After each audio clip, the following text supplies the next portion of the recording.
Orkestra dalam KBBI adalah seni mengolah karya musik sehingga dapat dimainkan oleh orkes. Misalnya, musik untuk piano yang diubah untuk orkes.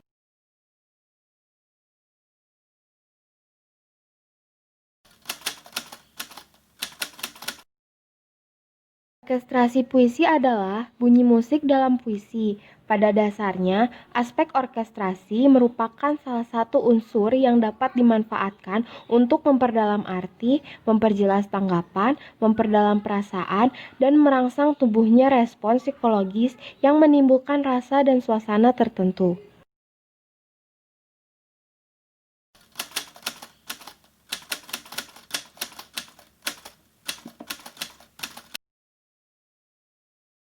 Bunyi dalam puisi menghasilkan rima dan ritma.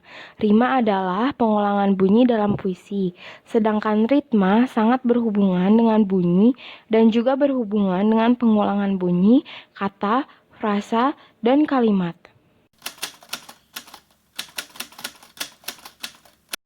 Bunyi dalam puisi berfungsi sebagai orkestrasi, yakni untuk menimbulkan bunyi musik, bunyi konsonan dan vokal disusun begitu rupa, sehingga menimbulkan bunyi yang merdu dan berirama seperti bunyi musik.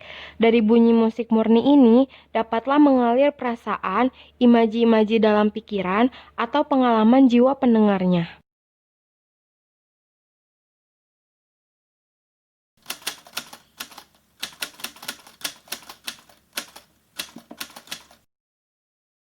Onomatop adalah kata tiruan bunyi.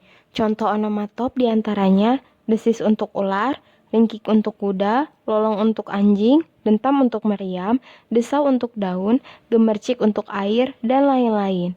Tiruan bunyi ini bisa berasal dari hewan, benda mati, tumbuhan, orang, dan lain-lain yang memungkinkan untuk dibuat tiruan bunyinya.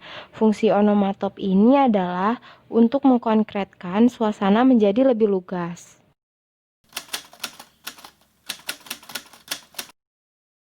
Lambang bunyi ialah bunyi yang dihubungkan dengan suasana hati.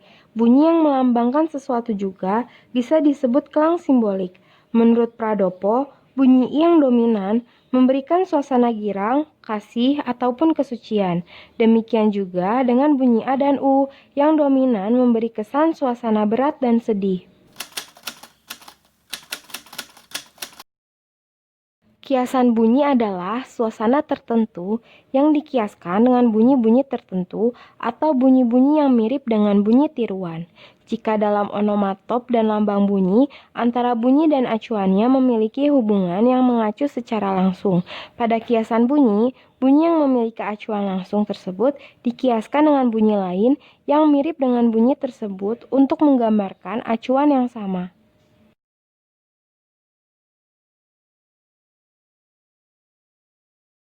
Bentuk rima yang digunakan oleh penyair dalam membangun puisi ada bermacam-macam, yakni 1 aliterasi, 2 asonansi, 3 rima akhir. Aliterasi ialah pengulangan bunyi-bunyi konsonan dari kata-kata yang berurutan. Aliterasi berfungsi mendekatkan kata-kata lepas dari hubungan semantik biasa.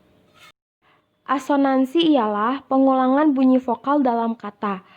Asonansi bersama-sama dengan aliterasi sering dipergunakan dalam lambang bunyi dan digunakan untuk menimbulkan kesan dan bayangan tertentu, selain untuk kepentingan orkestrasi dan memperlancar ucapan.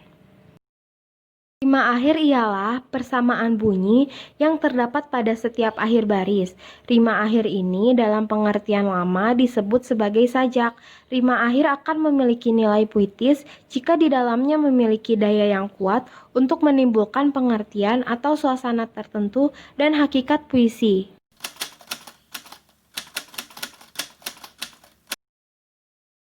Secara umum, irama sering disamakan dengan ritme dalam bahasa Inggris dan ritme dalam bahasa Prancis. Kata tersebut berasal dari bahasa Yunani reo, yang berarti gerakan air yang mengalir secara teratur, terus-menerus, tidak putus-putus. Dalam KBBI, irama diartikan sebagai alunan yang terjadi karena perulangan dan pergantian kesatuan bunyi dalam arus panjang pendek bunyi. Jadi, dapat kita ketahui bahwa irama memiliki perulangan bunyi, pergantian kesatuan bunyi dalam arus panjang pendek, dan memiliki keteraturan. Ketiga ciri tersebut pada akhirnya membentuk alunan merdu, indah, enak didengar, dan menimbulkan suasana tertentu. Menurut Pradopo, ada dua macam bentuk irama, yaitu ritme dan metrum. Ritme adalah pengulangan bunyi, baik pada kata, frase, maupun kalimat yang teratur, terus-menerus, dan tidak putus-putus, bagaikan air yang mengalir terus-menerus. Sedangkan metrum, ukuran irama yang ditentukan oleh jumlah dan panjang tekanan suku kata dalam setiap baris.